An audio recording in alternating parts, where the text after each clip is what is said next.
다 들어오셨나요? 교재 좀 수정해야 될 부분이 있어서 오셔야지 되는데.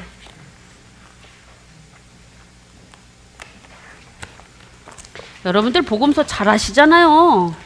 뭐 얼마나 잘하셔. 다 박사들이시잖아. 복음서 맨날 이것만 읽으셨잖아. 그죠? 왔다리 갔다리 마태복음만 달고 달았을 거야 아마. 아니다. 구약 하다가 마태복음 들어가서 족보 이야기 나오다가 그쳤나? 마태복음 띄고 누가복음부터 읽었나 요한복음부터 읽었나. 그런 경험 있으시죠? 웃으시는 분들은 다 범인들이야. 저기 교재 수정부터 하겠습니다. 어디냐면 42페이지 마태복음 여러분 이제 공부할 건데 마태복음 42페이지 거기 사생활과 연관된 의라고 하는 그 단락에 그 제목이 있는 부분에요.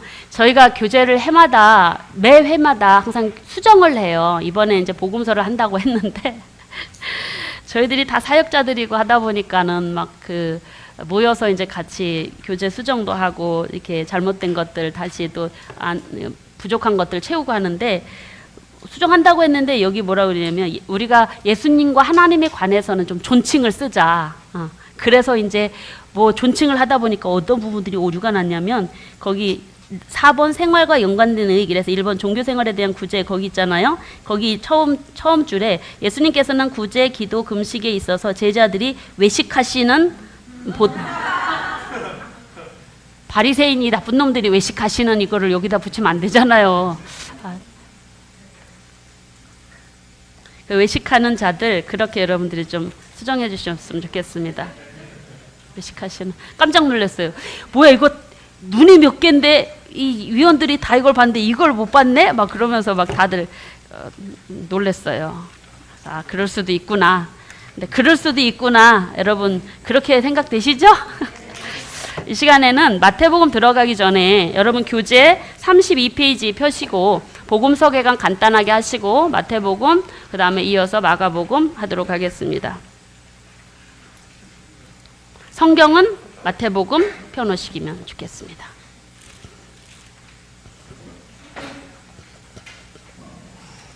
복음서 개관 여러분들이 보시면은 거기를 제가 이제 요약 정리해 드리는 거니까 거기 읽으시면서 여러분 교재 보시면서 강의 들으시면 되겠습니다.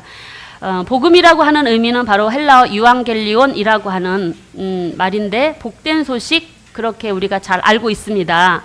근데 이 복음이라는 용어는요 원래 로마의 전령 즉 전쟁 소식을 알리는 그런 사람이 황제의 생일이나 즉위식 또 전쟁의 승리를 전할 때 쓰는 용어였다고 합니다. 유앙겔리온이.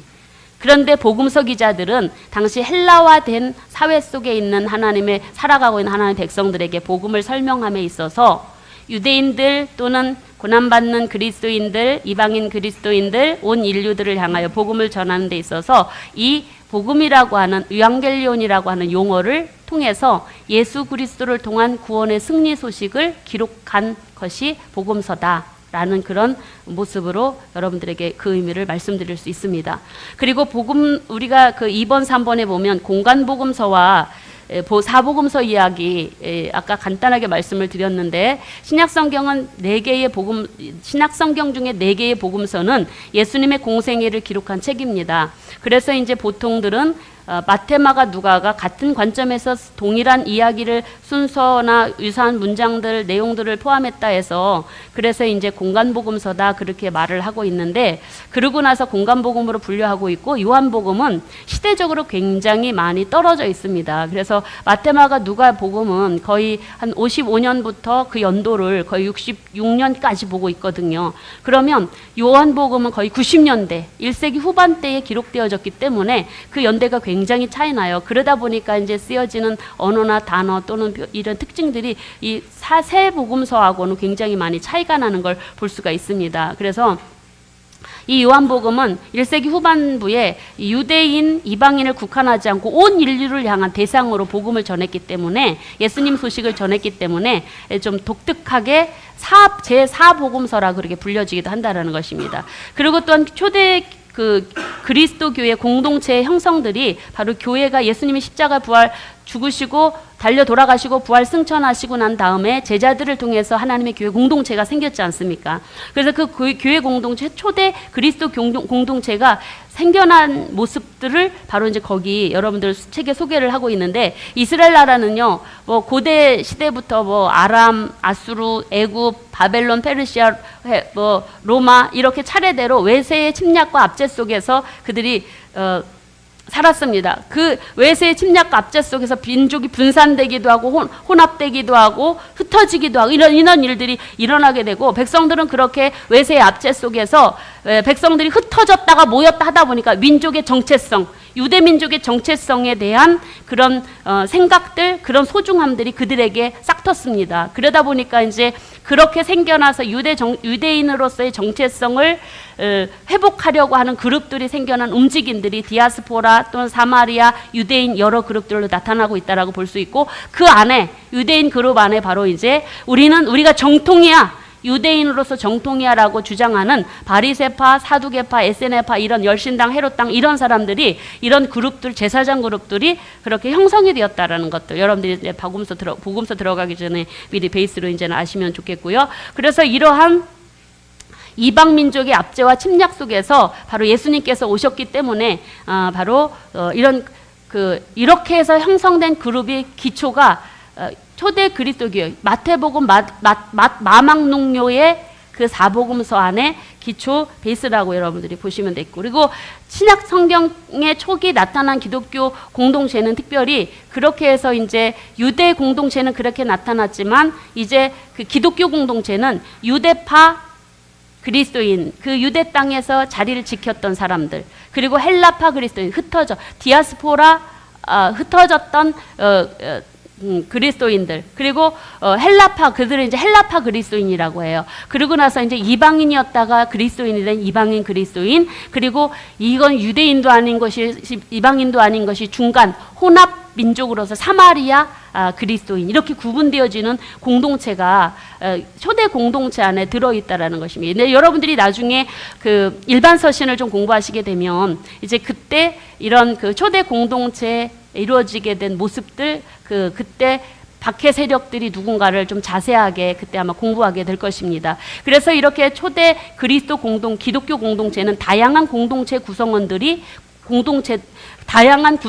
그 공동체를 이루고 있었다라는 것입니다. 그들 중에는 헬라어를 사용하는 사람들, 아람어를 사용하는 사람들 여러 종류들이 있었고 언어적으로도 문화적으로도 차이들이 많이 있었던 그룹들이 그 안에 다양하게 있었다는 그 다양한 대상들에게 복음이 전해지려면 한 사람으로는 안 되지 않습니까? 그러다 보니까 사복음서가 기록할 수밖에 없어졌고 그래서 이제 열두 사도를 통해서는 이스라엘 지역 내에 살고 있는 정통 유대인들, 그리스도인들에게 이 복음이 전하될 수밖에 없었고, 이방인 그리스도인들, 헬라파 그리스도인들, 헬라어를 쓰는 사람들에게는 그때 이제 선교사로서 사역했던 바울과 바나바를 통해서 선교했던 그들을 통해서 이방인들에게 복음이 전파되는 역사들이 이루어져서 이제 초대 기독교 공동체들을 이뤄가고 있는 모습들을 볼 수가 있습니다. 그러면 이 복음서들의 고백이 뭐냐? 다 공통입니다. 각자 다양한 상황과 대상들이 들리지만 바로 그 중심 메시지는 오직 예수 그리스도이십니다.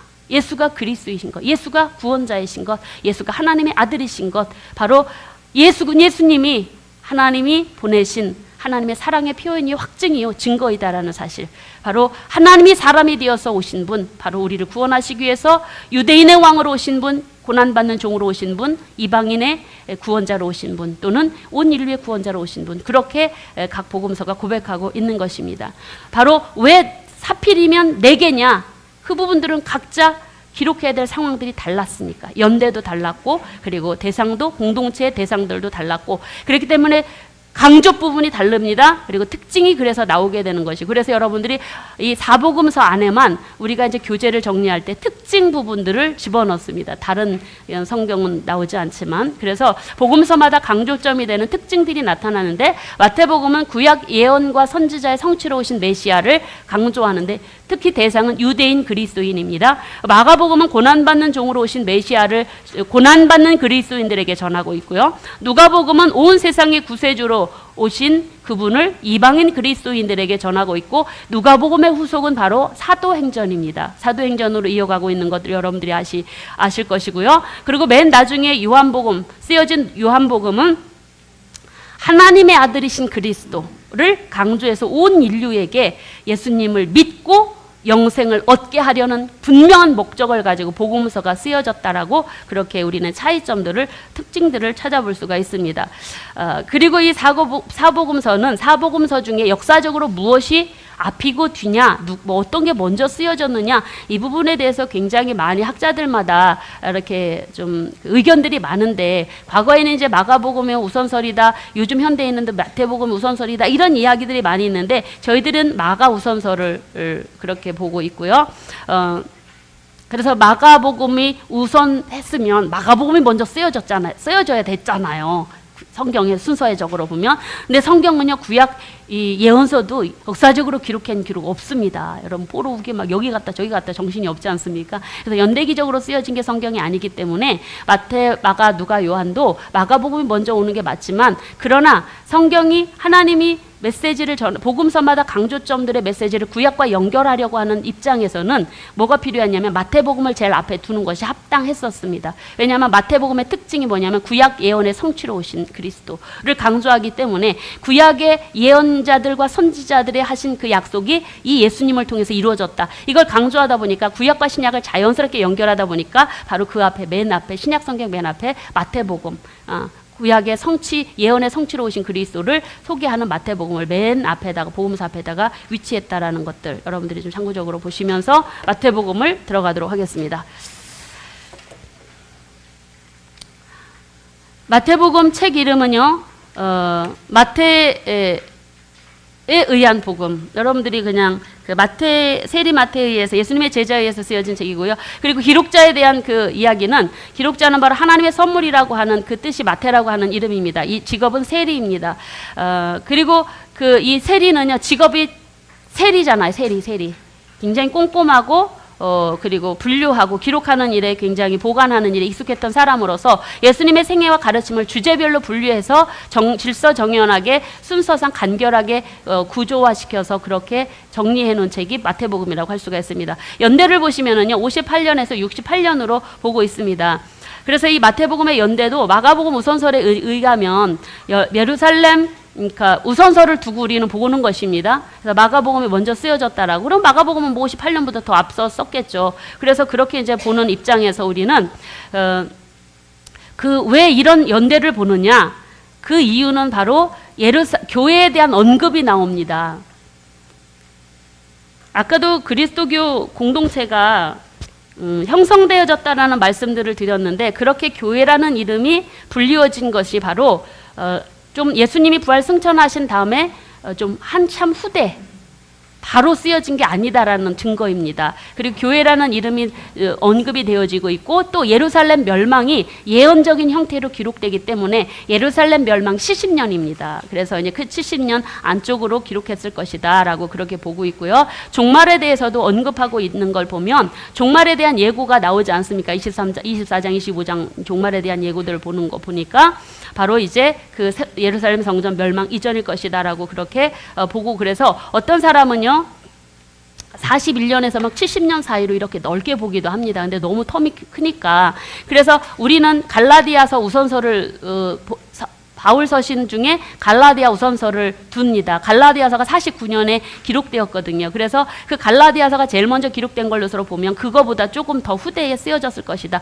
그래서 이제 마가복음을 55년부터 최하한선을 잡고요. 최하상한선은 70년대. 이것도 너무 사이가 많아서 베드로가 이 마태복음은 바로 마태복음의 상한서를 이제 68년으로 이제 잡는 것은 사도 베드로 선생님이 언제 운명하시냐면 순교하시면 66년에 순교하시고 베드로 사도가 67년에 네로 박해 때 그때 순교를 하십니다. 그래서 이제 베드로가 로마 입성을 해서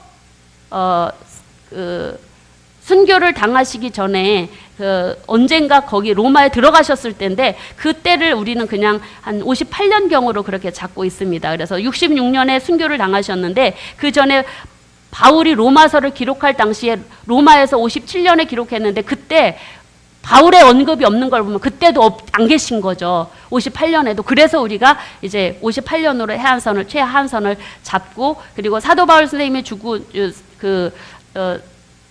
순교를 그 상한선을 67년에 돌아가셨으니까 기울이 이제 잡아서 58년, 68년 그렇게 우리는 연대를 보고 있습니다. 그리고 이제 나중에 이러한 그 2세기 때 이제 교부들이 마태복음을 인용하는 모습들 이런 것들을 통해서 이제 마태복음 연대를 이렇게 보고 있고요. 그래서 여러분 연대는요 이게 옳다 저게 옳다 말할 수가 없습니다. 그래서 여러분들이 이제 공부하신 목사님들 신학하신 분들은 이제 기본적으로 아실 때 여러 자료들을 참고하셔서 여러분들이 한번 더 참고로 보시면 좋겠습니다. 배경을 보시면은 이 배경은 초기 유대 개종자들, 유대인들을 대상으로 기록되었다라고 볼 수가 있습니다. 그러다 보니까 구약 인용 구절이 굉장히 많이 나타나고 있습니다. 그래서 자기 동족인 유대인들이 마태는 구약 율법의 배경하에서 예수님이 어떻게 오신 분인가 그걸 설명하고 있는 게 이 마태복음이라고 할 수가 있습니다. 그래서 이제 구약에서 예수님은 선지자들이 강조했고 예언자들이 약속한 메시아이다. 진정한 유대인의 왕이다. 예수님이야말로. 그래서 예수님의 명패에도 십자가에 돌아가실 때 명패에도 유대인의 왕이라는 그런 명패를 쓰게 하시는 것도 우연이 아닌 그런 모습으로 보여지고 있고요. 그러다 보니까 이러한 유대인들을 대상으로 복음을 전하다 보니까 그들에게는 뭐가 가장 중요했냐면 족보. 아브라함부터 시작되어지는 그 족보. 이 다윗으로 이어지는 그 족보, 그 후손으로 예수님이 오셨다라는 것. 그 메시아, 유대인들에게 메시아는요, 다윗 왕과 후손으로 와야 되거든요. 그걸 이제 유대인들에게 알려주기 위해서 족보를 맨 1장에다가 기록하고 있는. 그들은 족보하면, 왜냐면 혈통으로 유대인이다. 그러면 그들은 뻑 가니까.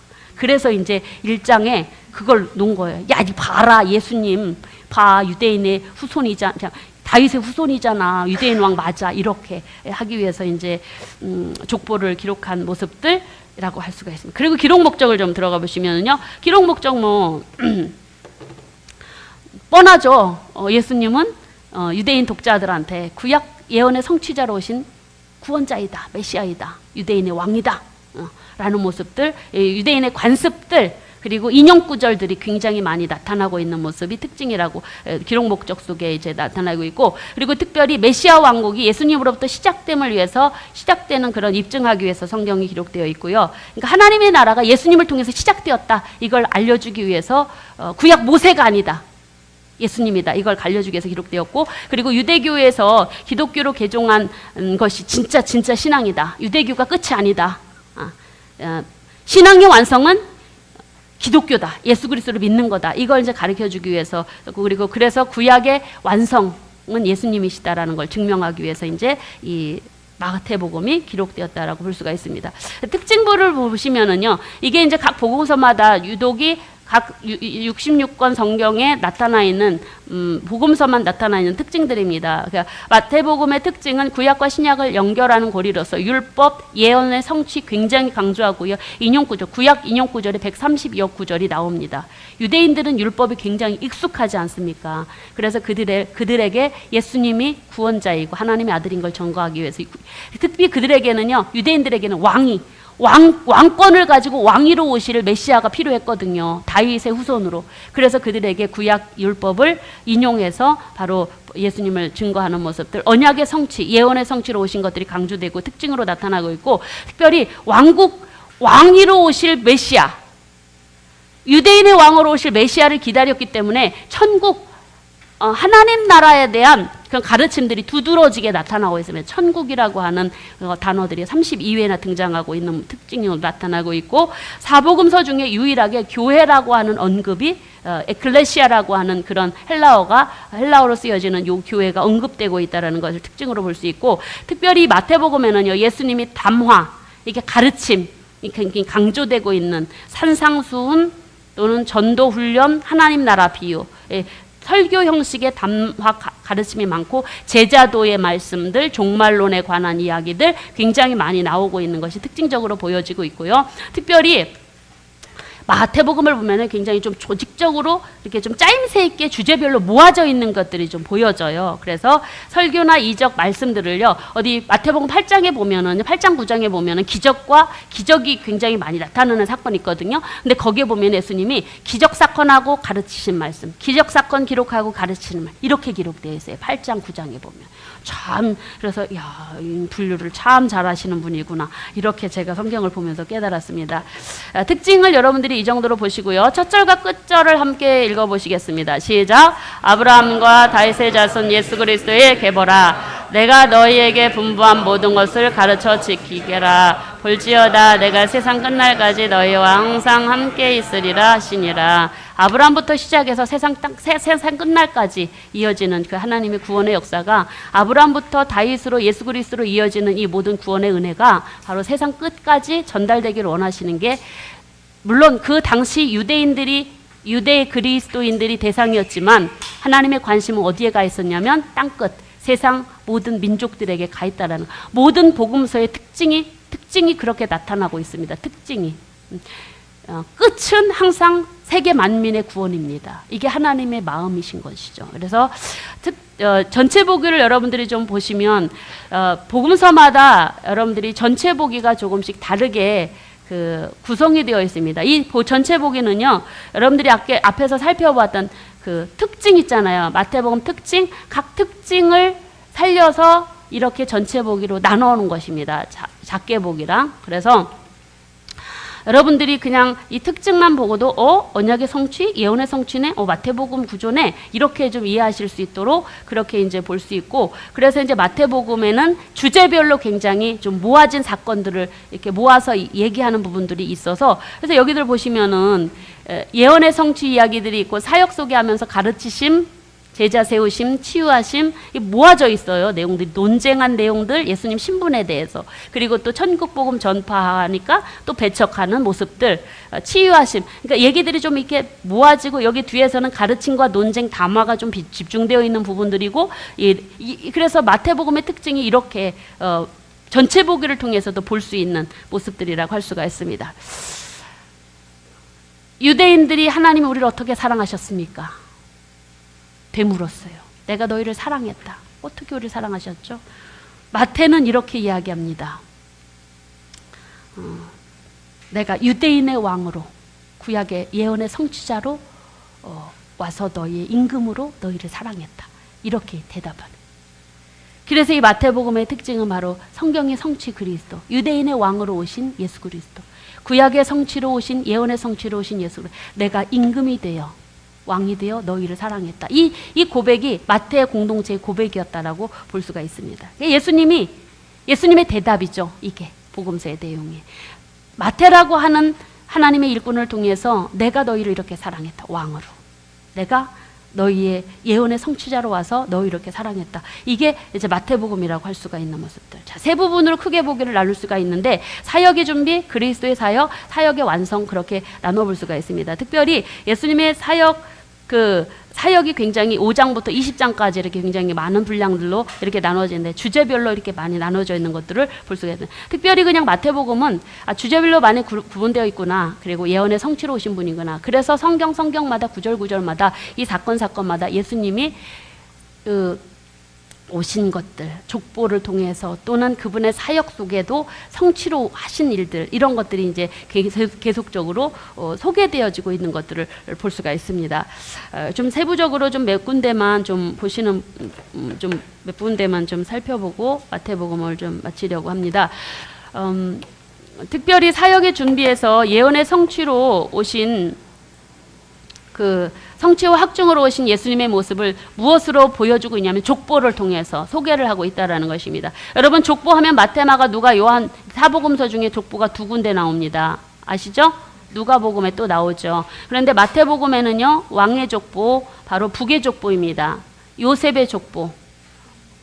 다윗의 후손으로 오신 예수 그리스도가 바로 아버지, 육신의 아버지인 북의 족보입니다. 요셉의 족보. 그렇다면 누가복음은 반대로 누구 족보일까요? 목의 족보입니다. 어머니 마리아의 족보입니다. 그래서 좀 차이점이 있는 것이 이 마태의 족보, 왕의 족보는 아브라함으로부터 예수 그리스도께까지, 그리고 누가 족보는 예수님으로부터 마리아로 거슬러 올라가서 다윗, 그리고 하나님께로 같이 올라간다라는 것들. 그래서 여러분들 마리아도 요셉도 다 다윗의 후손입니다. 그래서 족보를 여러분들이 좀 보시면은 다 엄마나 육신의 어머니나 육신의 아버지가 다 다윗의 후손으로, 그래야 예수님이 메시아일 수 있으니까, 구약에 예언되어진 메시아일 수 있으니까. 그래서 아브라함과 다윗왕의 혈통을 받으신 메시아로서 예수님을 소개하기 위해서 족보를 마태복음에서 또는 누가복음에서 이렇게 북의 모계를 나눠서 소개하고 있다는 것들. 400년의 침묵을 깨고 마태를 통해서 예수님의 족보를 소개하면서 예수님의 이 땅에 오신 목적들, 뜻, 그거를 보여주고 있는 모습들 볼 수가 있습니다. 여러분, 그리고 아까 탄생 부분들은 아까 예수님 생애에서 말씀을 드렸죠. 탄생 예고 마태와 누가가 또 다르다라는 것들. 마태는 요셉에게, 누가는 마리아에게 잉태 소식을 각각 선사가 전했고, 그리고 이 모든 말씀들이 다 성취한 말씀들이 있습니다. 성취한 말씀들. 그래서 여기 지금 PPT에는 소개되어지지 않고 있는데 이 안으로 들어가시고 여러분 성경을 들어가 보시면 예수님의 족보도 탄생도 보라 처녀가 잉태 아들을 낳을 것이요 그 이름 임마누엘이래. 이 이사야 말 7장 말씀이 성취되어서 오신 것이고, 동방으로부터 오신 박사들의 경배도 사실은요 예수님이 탄생하심도 유대 땅 베들레헴 미가서 5장 2절 말씀이 탄생돼. 그러니까 모든 성경의 마태복음이 예언의 성취로 오신 부분들을 소개하고 있는 모습들이라고 여러분들이 좀 이해하시면 되겠고, 아까 예수님의 생애 부분 중에서 많이 여러분들에게 설명드린 부분들이 있기 때문에 웬만한 부분들을 그냥 그대로 넘어가도록 하겠습니다. 특별히 그리스도의 사역 소개를 통해서 좀 보고 싶은 게 뭐냐면 예수님의 사역 네 가지 아시죠? 사역 천국 복음 전파, 두 번째 제자 세우신 것, 세 번째 가르치신 사건, 그리고 네 번째 치유 사역. 예수님의 사역, 이 네 가지 사역으로 예수님의 사역이 이루어지고 있습니다. 그래서 이제 4장 12절부터 천국 복음이 전파되는 일들, 예수님을 통해서. 그래서 굉장히 조직적으로 세분화가 시켜서 이 성경을 쓰고 있는 모습들을 볼 수가 있습니다. 그래서 여기를 보시면 그리스도의 사역 중에 보십시오. 이제 이 부분들이 무엇과 연결되냐면 이 그리스도의 사역 네 가지가 펼쳐지면 이것입니다. 5장부터 20장까지. 그렇게 이해하시면 조금 쉽겠습니다. 그렇게 보셔서 여러분들이 보시면 되겠고, 그래서 첫 번째 작게 보기에 첫 번째 기둥은 가르치심입니다. 예수님께서 가르치신 말씀 중에 특별히 가장 우리가 잘 알고 있는 말씀이 뭐죠? 팔복이냐 구복이냐라는 부분들이 되게 많이 사람들 사이에 이야기되고 있는데, 팔복이면 어떻고 그냥 구복이면 어떻습니까? 그냥. 근데 구복이 욕하고 받고 하는 복이라 이것도 과연 복이냐라고 이제 좀 학자들마다 의견들도 다르고, 어떤 사람은 구복은 9번째는 팔복의 재진술이다라고 하는 사람들도 있는데, 이 9가지 그냥 복이라고 우리는 그냥 보기로 했습니다. 저희는. 그래서 왜냐하면 예수님도, 예수님 제자들도, 그리고 복음이 전파되는 곳에서는 항상 예수님 때문에 욕을 받고 핍박을 받고 바로 모함을 받고 하는 일들이, 핍박의 일들이 있었기 때문입니다. 그래서 저희들은 그냥 구복으로 보자. 그러면 이게 복이냐? 하나님이 이게 하나님이 복을 주시는 어떤 결과론적이냐라는 것보다는 우리가 이 9가지 복은요, 천국 시민들이 천국 시민으로서 자기의 어떤 천국 시민으로서 마땅한 삶의 태도, 드러내는 삶의 태도로 우리는 봐야 된다라는 거예요. 세상 가치관과 좀 다른 가치관으로. 그래서 우리는 보통 사람들은 막 세상에서 잘 되고 막 이 세상에서도 잘 되고 저 세상에서도 잘 되고 아무 막 근심 걱정 고통도 없고 이 막 건강하고 물질에 보고 막 모든 것이 막 충만하기를 원하는 게, 이게 우리들 다 기도 제목이잖아요. 그런데 그게 그런 의미가 아니라는 거예요. 그래서 여기 이 첫 번째 복이 심령이 가난한 자는 복이 있나니 천국이 저희 것이며, 이 부분에 대해서 성 프란치스코 경우처럼 이 복이, 심령이 가난한 자의 복이 뭐냐? 하나님 나라와 의를 위해서 기꺼이 가난을 택한 자, 하나님의 백성으로 기꺼이 애굽의 모든 보화보다 하나님의 백성으로 살기를 더 즐거워하여 그 일을 선택한 모세의 모습, 이런 모습이라는 거예요. 심령이 가난한 자, 이 복이 있는 자가. 그래서 천국을 소유하기 위해서 기꺼이 부를 놓고 평안을 놓고 기꺼이 고난과 가난을 택한 자, 이게 이제 천국의 여기 9가지 복의 그 기초 모습이 아닌가 싶은 생각이 들어서 말씀을 드립니다. 그냥 우리가 너무 어떤 기복적인 신앙에만 좀 너무 목매이지 말고, 예수님을 믿으면 예수님처럼 때로 고난도 받고 핍박도 받고, 그러면 천국에서 상급이 크다지 않습니까, 여러분?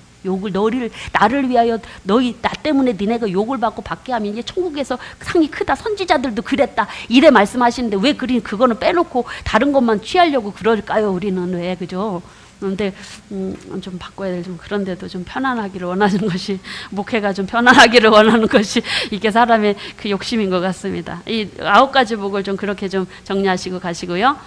그리고 하나님께서 저기 율법과의 관계를 통해서 뭘 말씀하시냐면, 예수님께서 사사건건 바리새인과 부딪히면서, 서기관들과 부딪히면서, 율법의 수호자였던 바리새인과 서기관들과 부딪히면서 마치 보기에 예수님은 무한 사람처럼, 율법을 폐하러 온 사람처럼, 너 틀렸다 하니까, 뭐야 우리 율법대로 살았는데 뭐야 이러면서 예수님을 향해서 그렇게 이야기를 하니까, 예수님께서 하시는 말씀, 예수님이 하시는 모든 팔복에 나와 있는 말씀뿐만이 아니라 예수님이 하신 모든 말씀들은 율법의 정신을 강조하셨다라는 거예요. 특별히 팔복의 내용들, 팔복이란다, 산상수훈의 말씀을 보면은 그 율법의 정신이 굉장히 강조되고 있죠. 특별히 산상수훈에 보면은요, 내적 의의를 더 강조하고 있습니다. 그런데 바리새인과 서기관들은 뭘 더 강조했습니까? 외적 의의를 더 강조했죠. 보여지는 걸 많이 강조했고, 예수님은 보이지 않는 것을 강조한 게 산상수훈이라고 할 수 있습니다. 그래서 예수님은 오해하는 그들에게 옛사람에게 말한 바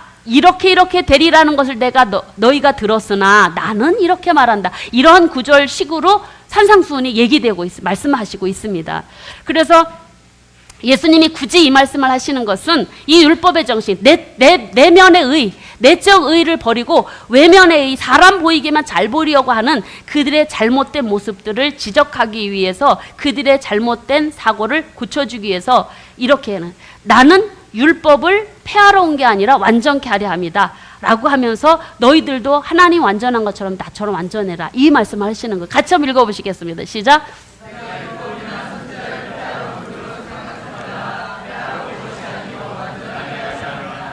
그러므로 하늘에 계신 너희 아버지의 온전하신과 같이 너희도 온전하라. 그 온전한 모습이 과연 뭘까요? 사랑의 그 열매겠죠. 그렇게 볼 수가 있습니다. 그리고 나서 어디에서 좀 더 자세하게 볼 거냐면, 그 치유하심과 제자들의 세우신 모습들을 좀 보시면은요, 나중에 여러분들이 집에 가셔서 읽어보세요. 8장 9장을 필히. 아니면 집에 가시지 마시고 이따가 잠자시기 전에 두 장이니까 한 10분도 안 걸려요. 읽어보시면은요, 이적을 행하시고 그리고 제자도 말씀하시고, 이적을 행하시고 그리고 제자도의 도전에 말씀하시고, 이적을 행하시고 이렇게 나와요. 8장 9장이 참 신기하게. 이게 이제 조직적으로 좀 세분화해서 분리를 잘하는 그런 세리 마태의 특징 모습들이 나타나고 있는 모습들 볼 수가 있습니다. 그래서 예수님의 사역은 그 회당에서 가르치시고 하나님 나라 전파하시고 병 고치시고 또 추수할 일꾼을 찾으시고 그러시면서 이제 12제자를 세우시고 파송하시는 모습이 이제 10장에 나타나고 있는 모습들을 볼 수가 있습니다. 오늘날에도 일꾼이 너무 필요한 시대예요. 근데 여기 오신 분들은 다 일꾼인 것 같습니다. 그래서 정말 일을 맡기고 싶은데 맡길 사람이 없는 거예요. 깝깝합니다. 그럴 때 정말로. 그래서 우리가 참 좋은, 하나님 보시기에 좋은 일꾼이 되어야 될 것 같습니다. 저도 여러분도. 그리고요,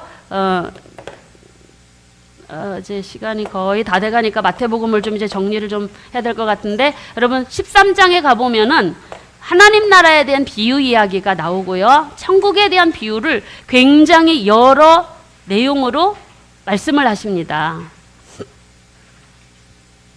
천국에 대한 내용이 13장의 1절부터 52장에 천국 비유가 다 나오고 있습니다. 그래서 13장 보시면은 천국 복음 전파와 배척을 하면서 천국 복에 대한 비유들을, 왜? 예수님은 유대인의 왕으로 오셨으니까, 왕국을 이야기하니까.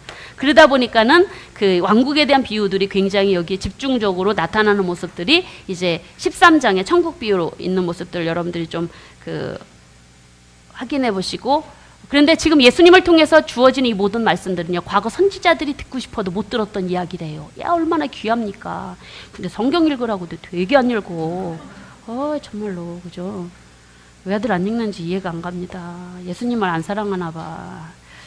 자, 그러면서 이제 치유하심과 논쟁의 이야기들이 이제 14장부터 20장까지 계속 이어지고 있습니다. 그래서 예수님의 이적을 통해서 가르치시고 설교의 권위를 부여하시면서 모습들. 근데 이 모든 일들은 다 예수님을 믿게 하기 위한 모습들입니다. 그러면서 이제 예수님에 대한 그런 논쟁이 이제 14장 이후부터 계속 이어지고 있고, 그러면서 뭐 이 논쟁의 대상은 뭐 바리새파들이겠죠. 율법을 좀 안다 하는, 안다 하는 그런 사람이 원래 많지. 옛날에 우리 교회에 누구 평일날 와가지고 어떤 아줌마가 와가지고 막 성경을 자기는 메독을 했고 막 이야기를 하는 거예요. 그래서 그러시냐고 그러면서 얘기를 들어보니까는 막 뭐 그냥 자기가 이제는 뭐 성경을 몇 독을 해서 잘 알고 있다고 그러시냐고. 근데 이단이었는 것 같아요. 그래서 와가지고 그래서 제가 그냥 그러시냐고, 저도 성경 공부하고 있는 중이라고, 저는 잘 다 모르겠다고. 그래서 나는 성경을 아무리 봐도 잘 모르겠다고 막 그랬더니 혼자 막 한 시간인가를 막 떠들고 그냥 들어줬어요. 그러냐고. 들어줬더니 나중에 할 말 다 했나 봐요. 다 하셨어요? 그랬더니 그랬더니 그러시냐고. 안녕히 가시라고 그랬더니 그러고 막 가는 거여서 교회 올라나? 그랬더니 안 오는 거예요. 이단이구나. 뭐 살 필요 없구나. 그런 일들이 있었습니다, 여러분. 이게 그 자기의, 내가 성경을 많이 알고 뭐 한다, 이런 모습들, 이런 모습들이 좀 우리가 외적 의의들을 좀 드러내지 않도록 하기 위해서 좀 우리가 조심해야 될 것 같습니다. 저는 성경 이렇게 여기 강의하는 게 사실 두렵고 떨려요. 나같이 이렇게 무식한 사람이 어떻게 이런 성경을 강의를 하고 앉아있나. 그래서 하나님 오늘 아침에도 새벽에 하나님 나는 아닌 것 같은데, 아닌 것 같은데 맨날 그러면서 제가 사실 이 자리에 섭니다. 맨날 순종함으로서요. 순종함으로. 안 하면은 혼날 것 같아서. 그러면서 이제 21장부터 28장까지 그 사역의 완성이, 이제 예수님 마지막 사역의 완성이 십자가의 죽으심이지 않습니까? 죽으러 오신 목적은 아니었지만 구원하러 오신 게 목적이었죠. 세상 만민을. 그런데 죽으실 수밖에 없는 자리에까지 몰아내시다 보니까 죽음으로 하나님의 사역을 완성하신 부분들.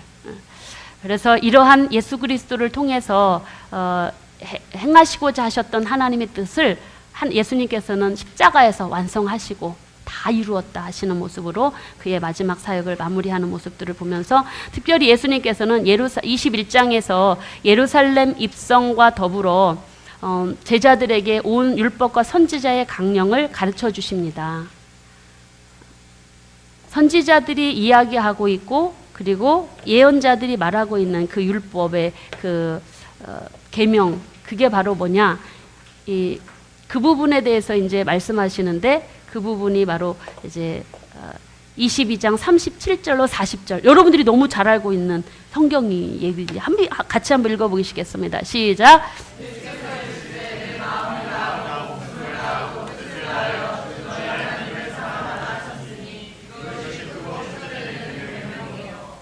또 둘째도 그와 같으니 내 이웃을 내가 같이 사랑하라 하셨으니 이 두 계명이 온 율법과 선지자의 강령이니라. 하나님 사랑, 이웃 사랑이 구약 성경의 율법서, 선지자들의 가르친 가르침이 하나님 사랑, 이웃 사랑이라는 것입니다. 사랑으로 모든 율법서와 선지서들을 완성시켜 나가시면서 그 사랑의 확증이 십자가의 죽으심으로 내가 너희를 죽기까지 사랑했다 하신 모습들을 이제 마무리하시면서, 특별히 여러분 저희가 성경을 연구하면서 발견한 부분들이 뭐였냐면 21장에 보면 두 아들 비유 있지 않습니까? 두 아들 비유, 이게 이제 21장 28절 32절에 나오는 두 아들이 포도원에다 아버지가 너 가서 일해라 그랬더니 큰아들이 첫째는 가겠나이다 대답하지 않고 가지 않았어요. 둘째 아들은 실소이다 그러고 뉘우치고 갔다고 그래요. 개정개혁은 그런데요. 여러분 다른 번역본 보신 적 있으십니까? 다른 번역본은 반대로 되어 있어요. 그런데 히브리 원문은 그 반대가 더 번역이 맞다라는 거예요. 어떻게 보세요? 표준 세번역, 쉬운 성경, 우리말 성경 이런 게 다 그렇게 되어 있어요.